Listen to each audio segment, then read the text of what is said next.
Imagine your toes hang over a cliff so high the desert looks painted far below, but the horn screams anyway, short, urgent, like cloth tearing in a storm of stone. You see dust leap from the northern wall as hands slam shields into place. You feel the rock under your sandals vibrate, not from thunder, but from 1,000 Roman feet moving as one body. You run, because standing still on Masada means letting time kill you first. You reach the edge, and the world drops away. Below, Rome draws a perfect circle around your mountain like a noose laid gently, confidently, with no need to hurry. You see camps in hard squares, roads scraped into the desert, patrols sliding along the ring like gears.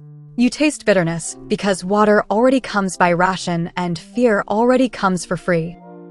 A lookout seizes your shoulder and forces your face toward the western slope. Yesterday it looks like a wound in the earth. Today it looks like a road. The ramp. You see men, so many they blur into a single organism, pouring baskets of rock and dirt, raising ground up toward your sky. You hear baskets slam, you hear shouted orders, you hear the steady grunt of labor that never ends. The fortress stops being a fortress. It becomes a clock. Every basket is a tick. Every foot of ramp is a minute stolen. You feel your throat tighten because this siege does not wait you out, it climbs to you. Therefore your stomach knots with a new kind of hunger, hunger for a miracle, hunger for a mistake from the enemy, hunger for time to slow down. Messengers shove through the crowd, faces slick with sweat and panic. One blurts that the legion stretches thin, that the ring is weak, that a break is possible. But another swears more Romans arrive, that the circle thickens, that the ramp rises even faster tomorrow. You don't know which voice lies, which voice hopes, which voice simply repeats a rumor to survive the terror. But you know what is fatal, underestimating the machine that builds your doom with baskets and discipline. The day turns into night, but the urgency does not dim. Torches flicker on the ramp like fireflies on a wound. You see the labor continue, because Rome sleeps in shifts, not in fear. You feel a heat behind your eyes, rage, exhaustion, thirst, but you swallow it because shouting does nothing against a mountain that grows. Inside the fortress, life turns into counting. You see hands measure grain like it is gold. You hear water skins burp as each cup is poured with ceremony. You smell dates and dried meat and stale bread, but the smell brings no comfort because every scent is a reminder that the stores shrink while the ramp rises. Children hover near jars, eyes wide, fingers twitching. But an elder's stare freezes those fingers in midair. Therefore, even childhood learns discipline, even hunger becomes a lesson. You feel anger spike, not at the children, but at the fact that a siege makes innocence into a crime. Someone whispers, they starve first. But you look down at Rome's hands and you see the answer. The ramp rises faster than hunger. Rome does not need to rush. Rome needs only to continue. Therefore, you become something else. Not just a defender on a wall. A night raider. Imagine darkness presses close, the cliff edge turns invisible, and your feet search for goat paths that feel like a lie. You see nothing but the pale smear of rock. You feel your calves burn because one slip means a fall that needs no blade. The fortress behind you stays silent. No cheering, no speeches, only breath held by a whole community that cannot afford the sound of hope. You creep down with a handful of others, fingers wrapped around rough wood and cold iron. You taste dust. You smell sweat. You hear your own heartbeat hammer louder than the night wind. Below, the Roman camps glow faintly, ordered even in sleep. There is no chaos to exploit, no drunken guard to bribe with a story. But there are workers on the ramp, guarded, driven, rotating. Rome turns labor into weaponry. You strike quick. A rush out of shadow. A shout cut short. A body drops. You feel the sickening resistance as a blade meets cloth and flesh. But Rome answers instantly. Arrows hiss out of darkness, not from faces you can see, but from a disciplined line you can hear. The hiss. The wet, final sound when someone collapses beside you and the body goes heavy as if the earth claims its own. You don't know if that friend breathes still. You don't know if stopping to check means dying too. Therefore you run. Feet scramble, stones roll, hands grab at rock. You hear Roman boots pounding behind, measured, not frantic, because even pursuit is methodical. You feel terror squeeze your lungs until each breath is a theft. You reach the goat path and climb like a hunted animal. You taste blood where teeth cut your lip. You see the fortress above, black against stars, and you hate it for being both refuge and trap. Back inside, Dawn arrives like a verdict. Someone counts heads. The number is wrong. A friend does not return. No body. No proof. Only absence that sits among you like a new person. Therefore, the raids feel different after that. Each volunteer steps forward slower. Each goodbye lasts longer without words. The leaders speak of courage, but courage tastes like ash when water is measured by mouthfuls. You move through storerooms and inventory life like a miser. Jars, grain, oil, dried fruit, tools, arrows. You see the neat stacks and you understand the cruel joke. Masada holds supplies for years, but Rome holds the horizon forever. Therefore, supplies stop being comfort and start being temptation. Temptation to believe endurance equals victory. Outside, the ramp thickens. Inside, the fortress tightens. People cluster in knots, whispering. Every whisper is a vote for a different future. You hear the same arguments collide again and again. Fight, negotiate, wait, strike, pray. But every option seems to end at the same cliff edge. You don't know if help comes. You don't know if another revolt flares somewhere beyond the ring. You don't know if Rome cares about anything beyond making an example of this mountaintop defiance. Therefore, the mind turns inward, chewing itself like hunger chews the belly. Rome adapts. The cordon tightens. Patrols learn the goat paths. You see more watchfires at night. You hear more horns at odd hours, signals you cannot interpret. Therefore, the darkness itself feels less like cover and more like a trap with invisible teeth. You help reinforce the wall facing the ramp. Hands blister. Nails split. Splinters lodge under skin and sting like betrayal. You hammer timber into stone, building a second barrier behind the first, because you can already picture the outer wall collapsing like teeth knocked out by a giant fist. You feel the weight of each beam and the heavier weight of what it admits. The wall you trust does not last. Someone passes a skin of water. It tastes flat and warm. You swallow anyway because pride does not hydrate. The work never stops. The ramp never stops. Therefore, even daylight becomes an enemy, because daylight lets you watch your own deadline rise. Then rumor slams into the fortress like a thrown stone. Rome builds a siege tower, taller than your parapet, rolling up the ramp. A moving cliff with iron at its heart. You don't know if it is true. Rumors breed in a siege the way flies breed in heat. But at sunrise you see it. A shape down there, wood-framed, covered, dark and blunt like an animal being fed with labor. Your stomach drops because the story becomes real. Therefore, every breath feels stolen from tomorrow. The tower grows day by day, not suddenly like magic, but steadily like a disease. You see hides stretched across it to blunt fire. You hear hammering from below, a constant metallic pulse. You smell tar and fresh-cut timber carried upward by the wind. Inside Masada, fear becomes Rome's second army. A man snaps at his wife over a cup of water. A woman slaps a child for crying too loud. Not because cruelty grows, but because pressure makes people brittle. Therefore, the fortress becomes a pressure cooker, and every small crack threatens to become a shatter. You grip your weapon and look at the faces around you. Some stare outward at the ramp with hatred. Some stare inward at the floor with dread. You don't know which gaze is more dangerous. Because Rome builds upward, but Rome also waits for something to break inside. The nights turn sharper. You stand watch and listen to distant laughter from Roman camps, brief, controlled, human. It stings. Not because joy is sinful, but because it sounds so normal beneath the machine that prepares to crush you. Therefore, you feel the insult of their calm. Another raid launches. You volunteer again, because doing nothing feels like dying slowly. You climb down in darkness, fingers numb, lips cracked. You strike at ramp crews with desperate speed. You hear screams. You feel the recoil of impact travel up your arms. But Rome anticipates it now. A net of soldiers springs from shadow. Steel flashes. Someone near you yelps as an arrow bites. You don't know if the path back stays open. Therefore, you gamble your life on memory, on foot placement, on darkness hiding you one more time. The climb back up burns the lungs. You taste bile. You feel your hands slip on gravel and catch again by miracle and will. You reach the top and collapse behind the wall, gasping, while someone drags you away from the edge like pulling a drowning person from a river. The ramp still rises. Therefore, the raid feels like a slap against a giant, painful, brave, useless. Inside the fortress, leaders call gatherings. Voices rise, clash, fall. A speech promises destiny. Another demands practicality. But every word runs into the same hard fact: Rome's ramp turns the mountain into a staircase. You feel anger because a fortress is supposed to control the ground. But now the enemy controls the idea of ground itself, piling it higher until your advantage disappears. Days compress. Sleep comes in fragments. You doze with one ear tuned to horns and hammers. You wake with the taste of dust and dread. One morning, the siege tower sits nearer, bigger, like a shadow that detaches from night and refuses to leave. You see its face, plated, protected, bristling with openings for archers. Therefore the wall you stand on feels suddenly exposed, like skin peeled of armor.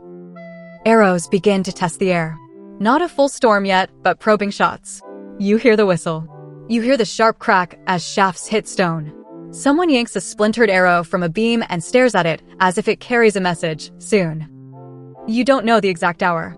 That ignorance is its own torture. Therefore, every moment feels like the moment before impact. Night arrives. Not peaceful charged. You move to the inner barricade built with bleeding hands. Timber braces press into your shoulder as you take position. You feel the closeness of bodies, the smell of sweat trapped in stone corridors, the metallic tang of fear.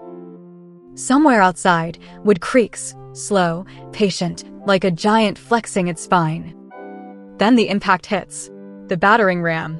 Not a single blow, rhythmic, practiced, unstoppable. Boom. The wall shudders. Dust rains into your hair. Boom. Your teeth clack together. Boom. The sound travels through bone, through gut, through the whole fortress. You see flakes of plaster drift down like pale snow. You taste grit between your teeth. You feel the wall's strength translate into vibration, a promise that nothing lasts forever. People shout prayers. Others curse. But the ram keeps its rhythm. Therefore human voices start to sound small. You grab torches. Others lift jars of pitch. Arms heave. Fire arcs downward. For a heartbeat, victory tastes real. Smoke curls. Flames lick the siege works. You hear Roman shouting, sharp, urgent, because fire ignores discipline. You feel heat bloom against your face even from above. You smell burning hide and tar. Therefore hope surges like a drug. But Rome answers with method, not panic. A shielded team surges forward, layered like scales. Earth slaps onto flame. Wet hides smother sparks. The fire dies in their hands, choked, humiliated. You watch your best weapon, flame, become useless against preparation. Therefore your hope snaps like a dry twig. Boom. The ram hits again. A crack opens in the wall like a mouth. You shove stones into it, hands moving without thought. The ram strikes and spits them back out as if the wall rejects your effort. You feel the sting as a stone scrapes your knuckles raw. Blood mixes with dust, turning your hands into mud. Boom. The crack widens. The wall groans. You hear timbers splinter. You see faces around you vanish into dust clouds, ghosts in the choking air. The air turns white with powdered stone. You can't see expressions, only shapes. You hear crying behind you, not from cowards, but from people who finally understand. This isn't a siege anymore. It is an entry. You don't know if Rome storms at dawn or pauses to starve you after breaking the wall. You don't know if someone inside panics and opens another path. You don't know if the leaders hold a plan or only words. Therefore the mind races faster than the ram's rhythm. Then silence. Not peace. Preparation. The ram stops. Rome pauses. That pause is worse than the blows because it means choice. It means Rome decides how to end you. You see defenders stare at the breach, waiting for the next sound, the next surge. You feel sweat cool on your back as your body realizes it holds tension for hours. A whisper spreads. The Romans stop because night is deep and storming now risks chaos. Another whisper claims they stop to build something else, something final. You don't know which whisper is true. Therefore, every whisper becomes poison and medicine at once. You move through the fortress before first light. You step over spilled grain, dropped tools, a child's abandoned cup. You smell smoke in the corridors, stale and bitter. People cluster in tight knots, whispering. Every whisper is a vote. Some faces harden like stone. Some crumble. You feel the fortress breathe in shallow, frightened gulps. A leader gathers the community. Torches throw harsh light across eyes that refuse to blink. Words fall like hammer blows. Surrender means chains. Capture means humiliation. Rome writes your ending for you. You feel the room divide, not between brave and coward, but between two kinds of terror, fear of death and fear of being owned. Therefore, arguments ignite with no space to burn out. Someone shouts that life is life, even in chains. Someone else spits that chains are death that lasts longer. You see hands tremble on weapon hilts. You hear children whimper as voices rise. You don't know if Rome offers mercy. You don't know if mercy is real or only a tactic to soften resistance. Therefore, every promise from the enemy feels like a trap even before it is spoken. The leader's voice presses harder, turning fear into direction. The speech does not float like philosophy. It slams into the gut. Rome does not only want bodies. Rome wants a lesson. Rome wants survivors who walk through cities as a warning. You feel the truth of that without needing proof. The empire feeds on stories as much as on taxes. Therefore, the struggle becomes not only for life, but for authorship. Who gets to tell what happens here? Outside, the sky lightens. A thin gray creeps over the desert. You hear Roman horns, distant, controlled, like a ceremony starting on schedule. You smell ash and dust and human breath packed into stone rooms. You stand among neighbors, family, strangers who become family by pressure. You feel the weight of decisions settle onto shoulders already raw. Somewhere, someone begins to sob quietly, the kind of sob that tries to stay hidden because it feels like betrayal. But it spreads anyway because grief is contagious in tight spaces. Therefore, the fortress becomes a courtroom without a judge, and every heart carries its own verdict. The next actions move with grim purpose. You see people gather what matters, small bundles, tokens, a scrap of cloth, a cup. Not because escape is possible, but because the hands need something to do besides shake. You feel the cold touch of metal again, but now it feels heavier, not with battle, but with finality. You taste dryness because no amount of water removes this kind of thirst. You don't know if Rome climbs the breach now or waits a few more hours. But you know the ramp stands finished enough. Therefore, time feels like an enemy inside your ribs, counting down with each breath. Dawn breaks. The fortress waits. The Roman entry comes not as a wild flood, but as a disciplined step, boots finding purchase, shields angled, torches held high. You see their silhouettes appear through the breach like figures carved from iron. But something feels wrong. Too quiet. Too still. You watch Roman boots slow. You see torches lift higher. You see heads turn, searching for the expected roar of resistance. For a heartbeat, discipline falters because victory tastes like ash when there is no one left to witness it the way Rome wants. You feel the strangest twist. The enemy looks almost unsure, as if the script slips from their hands. The quiet becomes the loudest sound you ever hear. It presses on the ears. It makes the skin prickle. You see Romans move room to room, not fighting, but discovering. Therefore the ramp, this masterpiece of siegecraft, delivers them into a silence that refuses to celebrate them. You stand in the wreckage of a choice, and the mind finally understands the darkest truth of sieges. The wall is not the final barrier. The final barrier lives inside the human mind. Because Rome can break stone. Rome can smother fire. Rome can build ground where no ground exists. But Rome cannot fully control what a trapped community decides to do with its final hour. The dust settles in the breach. The smell of smoke thins. The mountain remains.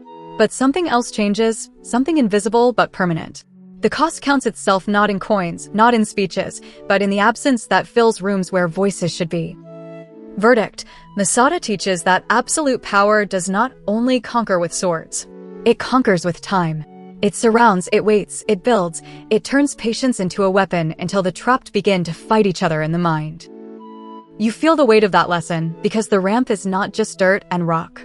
It is evidence. Earth, timber, sweat, stacked into a sentence that reads, "No height is safe when the enemy controls the schedule." Now the mirror opens. You step out of AD 73 and into today, and the air changes, but the pattern stays. Whenever an institution controls the exits, borders, bank accounts, supply chains, information, people do not only fight over resources. They fight over who gets to author the story of what happens next. You see it in how pressure makes communities fracture. You feel it in how rumors spread faster than truth. You taste it in how fear makes even strong hands shake. Masada is not only a fortress. It is a warning about what power does when it can wait, and what people do when they believe time itself turns against them. Legacy question: when the ramp rises in your own life, when choices narrow, when systems feel unmovable, when someone else seems to control the clock, what matters more, surviving inside the story an empire writes, or choosing an ending that no empire can use as a lesson?